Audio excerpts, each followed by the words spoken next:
In this video, we shall be discussing and sharing with you one of the most tense and one of the most devastating updates, news and info coming out from the country of Finland regarding Mr. Simon, a man held in a correctional facility domiciled in that said country. Yes, this video, like I said, is going to be very, very serious and tense. A lot of tense conversations and updates that probably a lot of individuals wouldn't want to hear or be informed at this particular point in time. Well, what is currently happening in Finland? In our previous video, we released an update coming from Finland where the government published the phone numbers, the email address, and whatsoever, even links of a video call. That if you want to call or have a conversation with Mr. Simon in Kilamakoski, you can actually call some of these numbers showing right now on your screen. Yes, so the government of Finland released this number last week, and as we speak, Nigerians did not call, or let's say citizens of the USB did not call in to check on Mr. Simon, which probably is a good thing. But then something happened. Yes, something happened just last weekend. And what really happened, you may ask? Well, instead of Nigerians calling in Mr. Simon with the numbers released by the Finnish authorities, these guys went ahead to hold a peaceful protest in a location very, very close to Kilamakoski. That is to say, these guys held a peaceful protest in a location proxy to Kilamakoski. For better understanding and for a better and clearer picture, showing right now on your screen is the video captured by Yale, which happens to be one of the biggest media houses in Finland. As you can see, we have citizens of the USB waving and flying the USB flags and chanting for the release of Mr. Simon in a location, like I said, it's actually very, very close to Kilamakoski. And when you look closely, you'll find an individual holding and flying the flag of the USA. Yes, this individual apparently was trying to draw the attention of the current or the sitting president of that country to come to their aid and help facilitate the release of Mr. Simon. But then a lot of things has changed after this particular protest was held in a location close to Kilamakoski. What has happened, you may ask? Well, the government of Finland aren't taking things easy anymore as we speak. And these guys currently are trying to ban any USB gathering in Finland. Yes, this is something you will not get to hear from the channels representing USB because they don't want you to know. The government of Finland are trying to ban any gathering that has to do with USB. How did we know and how did we find out? Well, just this morning, like I said, the biggest media house in Finland, known as Yale, published an article written in Finns, the official language spoken in Finland, where they openly criticized the gatherings held by USB citizens in their country. Showing right now on your screen is this particular article where it states, the USB flags fly in Lati. The event connects to a municipal politician suspected of this particular offense, as you can see right now on your screen. This article also went a step further to properly analyze the particular gathering held in Finland, Lati to be precise. And as we speak, these individuals, the government of Finland, are currently making strides to prevent or to somewhat reduce the gatherings of USB citizens or supporters in their country. Well, why is that so? Why is the government of Finland coming up just right about now to prevent the USB from holding peaceful protests, from holding conferences, and from holding series of conversations publicly in the country? Why is that so? Well, take a look at this publication showing right now on your screen. As we all know, by May of this year, that is to say almost 32 days from today, Mr. Simon will appear in the court of law where he will officially face trial in the Finnish court. Yes, so we think that the government of Finland wants to actually reduce any form of protest or any form of USB gathering in their country because the hearing or the trial of Mr. Simon is coming very, very close, and these guys want to maintain peace and order in their country. Anyways, moving on swiftly, let's take a look at the most interesting parts of this whole video. Let's take a look at the most interesting and the most fascinating updates we have for you. Yes, just like we all know, the moment Mr. Simon was arrested by the Finnish authorities, we received series of publications from different newspapers, TV channels in Nigeria, stating categorically that Mr. Simon claimed that he was just only a content creator and he wasn't a leader of the IPOB. Yes, this came as a rumor because a lot of individuals felt like, okay, Mr. Simon can never make such a statement, while others believe that Mr. Simon probably said it as a form of defense. But the question here is that statement true? Well, just yesterday we received a publication and a notification coming out from the country of Finland. For better understanding, take a look at this particular estate. Yes, Simon did indeed describe himself as a content creator in a statement made during his legal proceedings. He referred to his activities as merely content creation. This remark was made in the context of his ongoing legal issues related to inciting issues of terrorism and promoting violence through social media. Yes, so as you can see, this is a briefing coming out from Finland. This is not a briefing coming from any news outlet in Nigeria. This is coming from Finland. Mr. Simon, yes, indeed, claimed that he was a content creator and they shouldn't take him seriously regarding his post on the IPOB movement. Well, why did Mr. Simon make such a comment? It's simple. This guy is trying to actually defend himself and to protect himself from receiving massive sentencing. But then something interesting has happened, and something very, very crucial that all the USB supporters out there must see and understand. Yes, as we speak, the executive director of the political party where Mr. Simon was once upon a time a member too, came out to give us more clarity about Mr. Simon's case. Something that President Buhari ruled Nigeria 2 years. Fake Buhari ruled Nigeria 6 years. And a dead man ruled Nigeria for 6 years. And I quote, from 2016, from 2015 to 2017 is 2 years. 2017 to 2023 is 6 years. When you add it together, I have 8 years. Then again, the bridge between the fired Buhari and living Buhari is what? How many? 8 years. Because the total years is now 8 years. 2 years for the fired Buhari, 6 years for the living Buhari. Buhari actually, we received the news from UK.com when it mattered most about his sickness that took him away for good 6 months out of, seat of authority, Aso Rock in Nigeria. We had a government then, a president then, a government then whose head was living in London Hospital, while Nigeria is just wasting under Yemi Ochibanjo because Yemi was not in charge. It was Abba Kyari the late Abba Kyari that was spied by COVID-19 was in charge. Then he could not come back home 2017. He died February, March 2017. UK.com edit. Mama Charlie with Elizabeth observe silence. On social media, everybody watch it. Nnamdi Kanu edit.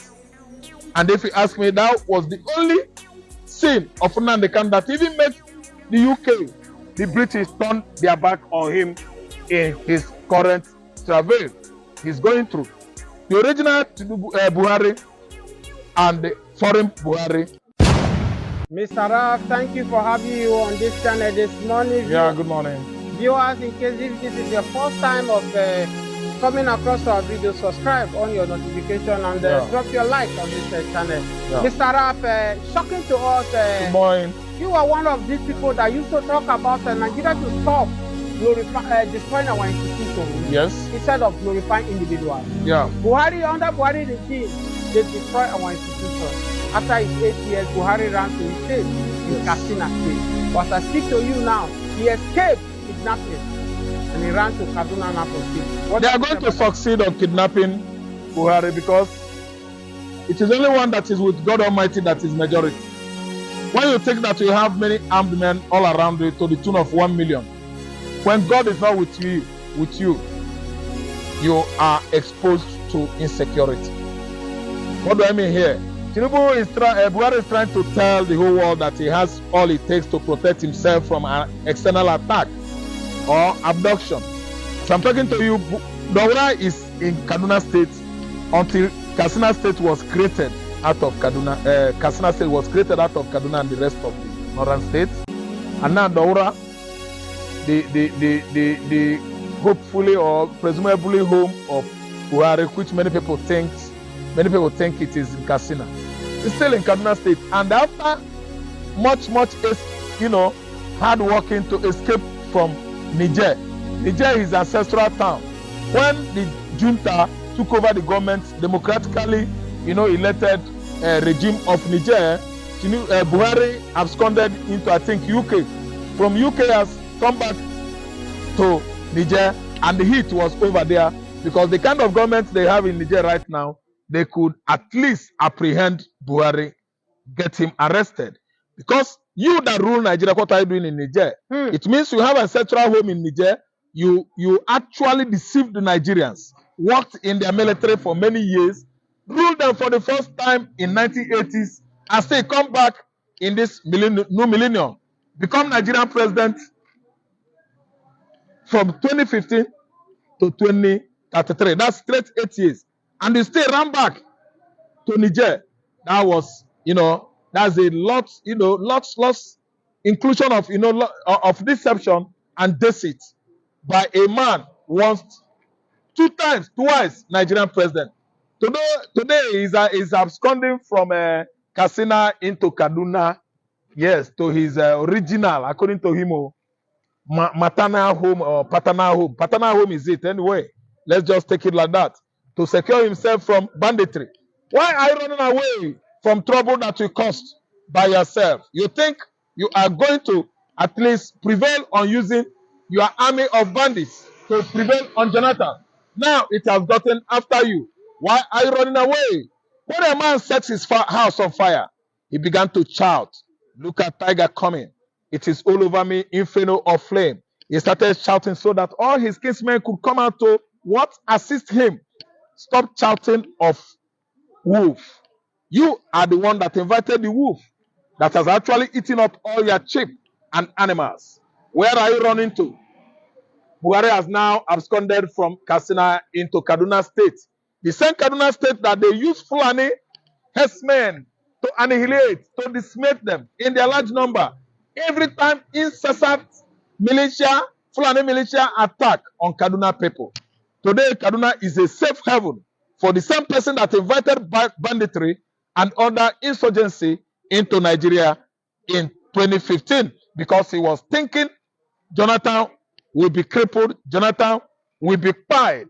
Today, Jonathan is not pied, Jonathan is alive, living at Otueke, in Otueke, his Otueke community, while you that invited all these insurgents, you are on the run. Because why?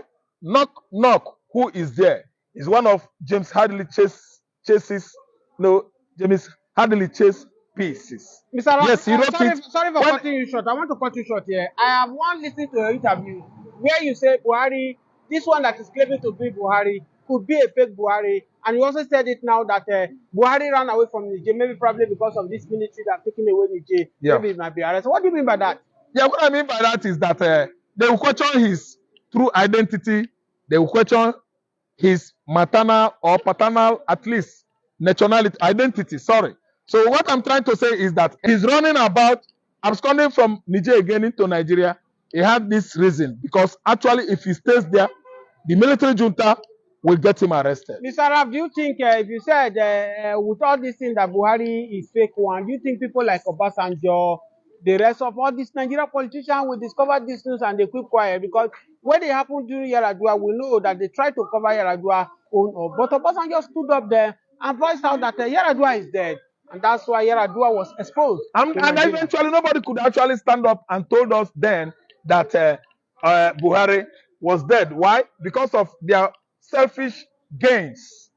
What is it that must have culminated to Adamo Chomole saying that if they remove him from the national chairman of APC, then he's going to tell the whole world who was at Asorok?